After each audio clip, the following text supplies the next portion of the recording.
À la une du journal moyen aujourd'hui sur RMC, Max Guazzini nous raconte son Vincent Moscato et on apprend des choses très intéressantes. Révélation aussi, l'Olympique de Marseille a la meilleure défense du championnat. On le savait pas ça.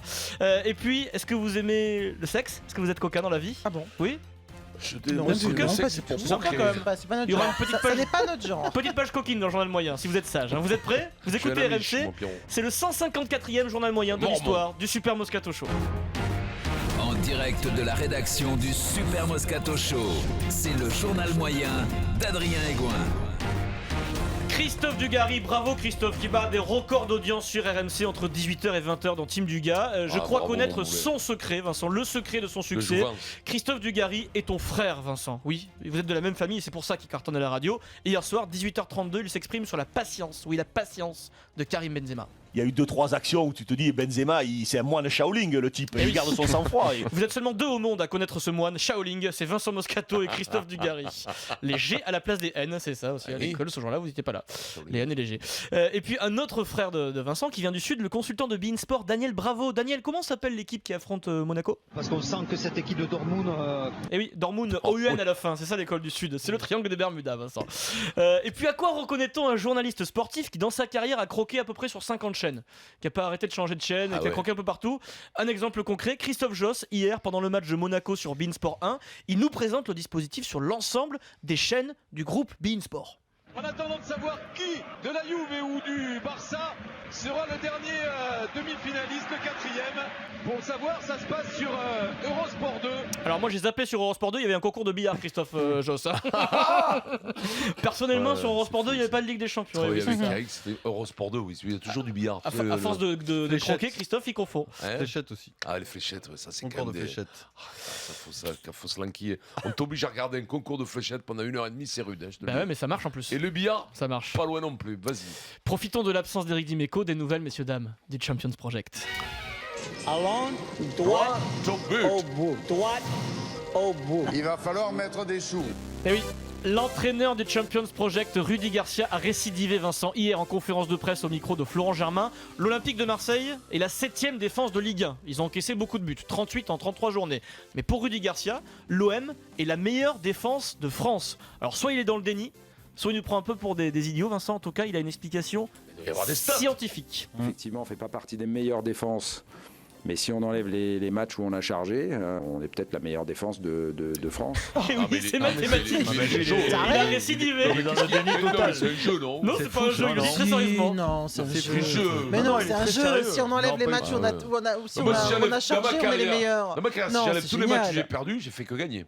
Est-ce qu'il décolle ou pas ? Parce qu'on ne sait pas. Non, il décolle pas. Mais non, forcément, c'est pas possible. Rudy Garcia ne déconne pas du tout, surtout en conférence de presse avant un match. Je pense savoir de quoi il parle en fait. Ah bah si, Pierrot. C'est-à-dire qu'en fait, il dit, bon, il y a des matchs où on a pris beaucoup de buts, mais c'est toujours contre le même profil d'équipe. Et ce week-end, il joue Nancy qui est 17ème. Ce qui veut dire, c'est que contre ces équipes-là, Marseille est solide. Et donc, pour le match de ce week-end, de vendredi, on sera solide. Je pense que c'est ça qu'il veut dire. Que s'il joue des équipes de Ligue 2, il prendrait moins de buts aussi. Et des équipes de 3ème division aussi. S'il joue l'équipe de Pierrot, il prendra pas de buts.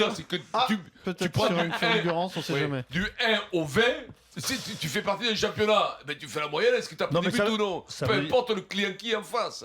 C'est des stats, ça. Combien tu as pris de buts, combien tu en as marqué. Tu déplaces le problème. Je sais pas, son raisonnement, il est très curieux. Sans transition, émission Le Vestiaire hier sur SFR Sport 1, révélation de William Gallas. Cauchemar de tous les joueurs de foot ou de rugby. Gallas à l'époque joue dans un club anglais, Victoire, et puis 3e mi-temps improvisé en boîte de nuit, Vincent, entre joueurs, entre mecs, et la surprise qui arrive. Là, t'as les femmes des joueurs qui arrivent. Et là... Les femmes des joueurs qui arrivent à l'improviste sans prévenir leur mari, et là, dans la boîte de nuit, c'est opération exfiltration. Là, t'as les femmes des joueurs qui arrivent. Et là...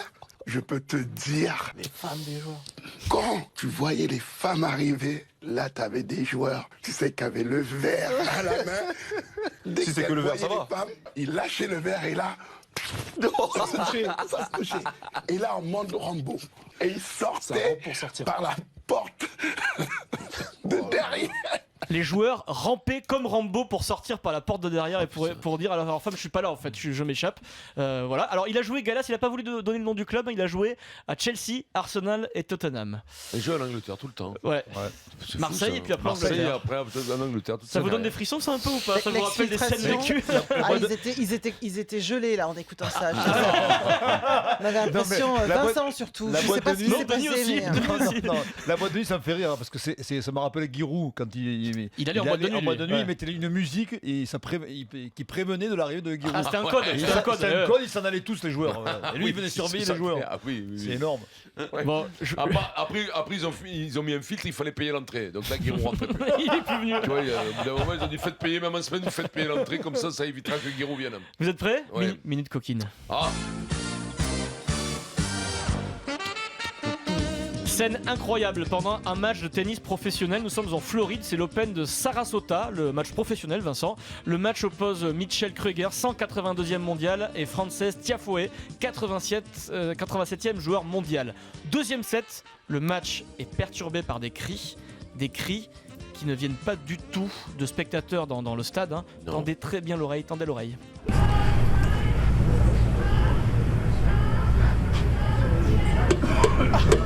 Et oui. Des voisins ont certainement oublié de fermer la fenêtre de leur chambre et ils passent apparemment un très joli moment. Krueger, il avait coincé les doigts dans la porte, non? Le joueur Krueger prend une balle et la balance en direction de l'endroit d'où proviennent les cris parce que les joueurs n'arrivent plus à jouer, ils sont écroulés de rire forcément, mais rien n'y fait, ça continue.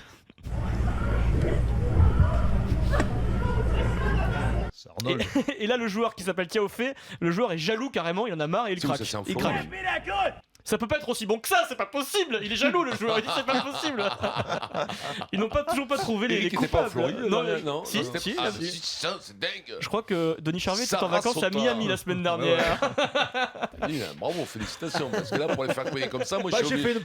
Moi je suis obligé de leur coincer les mains dans la porte pour les faire couiner comme ça. Et par contre, c'est bon donc. Ah ouais, putain, ça te file la pêche. Ah, ça te file la pêche, ça te file de remonter de scène, ça. Allez voir la vidéo, alors pas la vidéo de la scène coquine, mais la vidéo sur le compte Twitter du Super Moscato Show. L'attitude des deux joueurs est incroyable. Ouais, incroyable, les deux joueurs, ils sont écroulés de rire. Normalement, ça t'excite un peu. Normalement, les joueurs, c'est bon pour eux. Si au moment, t'as vu, t'as un silence complet. Donc au moment où tu vas servir, en fait, c'est un truc de ouf. Tu pleures de rire. Ouais, tu fais une grosse rigolade. Pendant Roland Garros, des fois on entend de chez Max, de la terrasse de Max.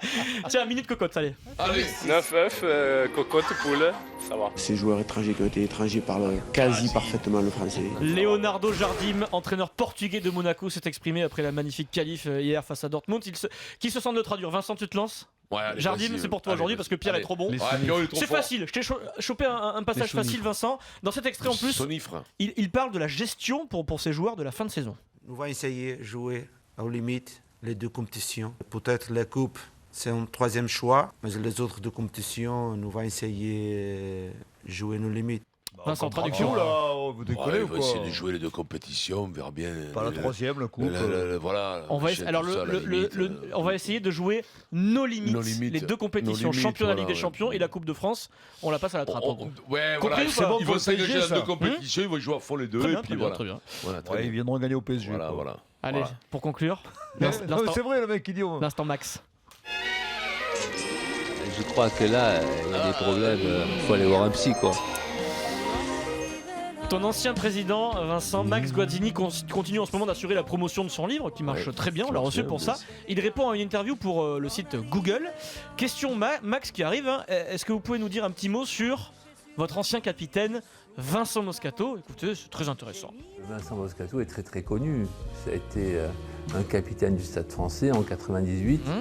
C'est un personnage hors du commun. Ah oui. Il a toujours aimé avoir un public, faire un petit peu l'intéressant. Il parle souvent de moi aussi dans ses émissions, il me branche assez. D'ailleurs, dans mon livre, je lui ai renvoyé, fait une petite pique entre lui et moi et je me suis vengé. Tu as toujours aimé faire l'intéressant, Vincent. Oui. C'est vrai?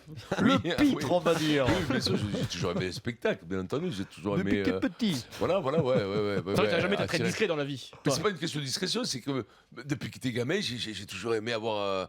C'est un homme de spectacle, c'est un showman. Ouais. C'est un compliment de la part de Max. Pour moi, le plaisir de faire rire les autres, c'est pour moi, c'est beau ce que tu dis. C'est le truc que t'as entendu pendant le match de tennis, tu vois, je te le ferais mal.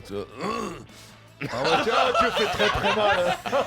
C'est un compliment, mais on sent que tu l'as fatigué quand même, Max. Tu l'as fatigué, Max. Mais tu sais qu'il t'aime, Max. Mais Max, je l'adore. Non, mais il a raison de le dire ça. C'est vrai que dans les équipes de rugby, on était quand même assez.